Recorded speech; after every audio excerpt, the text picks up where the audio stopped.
And welcome back. Well, it has been a warm day. Thank goodness it was a couple degrees below my forecast for yesterday.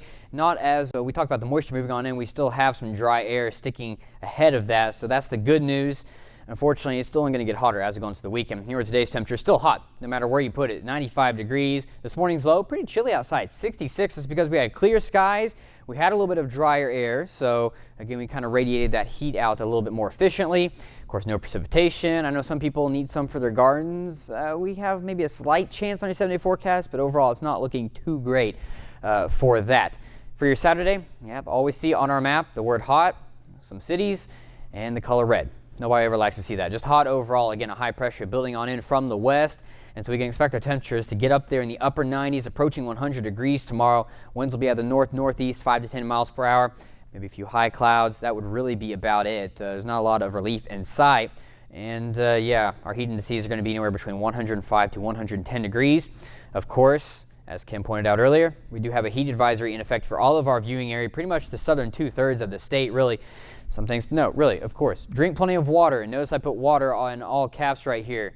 Not soft drinks, not your favorite alcoholic beverage, water. That's what you need, especially if you're going to be outside. Take frequent breaks. Find some shade underneath a tree. That'll work as well. And then be aware of the signs of heat illness, because that is something that unfortunately we're probably going to be dealing with as we go on in throughout the next several days. So be aware of that confusion. If you stop sweating, if you're feeling faint, all those things, you need to be aware of those and drink water. And if somebody is unconscious or something like that, don't force feed them water. Call 911 immediately. So some good news on our radar. We're not seeing anything. Not seeing anything in the surrounding states either. Again, that high pressure really just keeping us under its arm right now. And I say arm because we're on the eastern side of it. So we're not really experiencing hardly any clouds and just no rain. And of course, we don't really expect any rain anytime soon. Now, the high pressure is still sitting out to our west.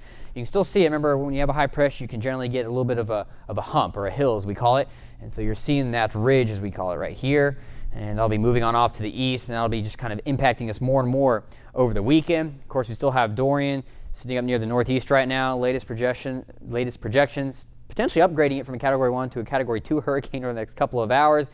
It's still riding the Gulf Stream, and it's potentially going to impact places like Nova Scotia and Newfoundland as a Category 2 hurricane before it even goes extratropical. This is just something you don't see very, very often, but that is way on up to the north and to the east. You can see over our viewing area, nothing, just hardly any clouds as well. Early next week, we're still talking hot conditions overall as the jet stream stays far to our north, as it usually does during the summer. And so that's going to keep our temperatures just hot overall. Now, we have dumped them down a little bit, or dropped them down a little bit. We're still talking to upper 90s for Saturday, Sunday into Monday. A few clouds, that would be about it. As we extend this all night, you can see, not really any relief inside, just a slight chance of some showers Wednesday, Thursday, and Friday. Overall temperature is still well above average for this time of year.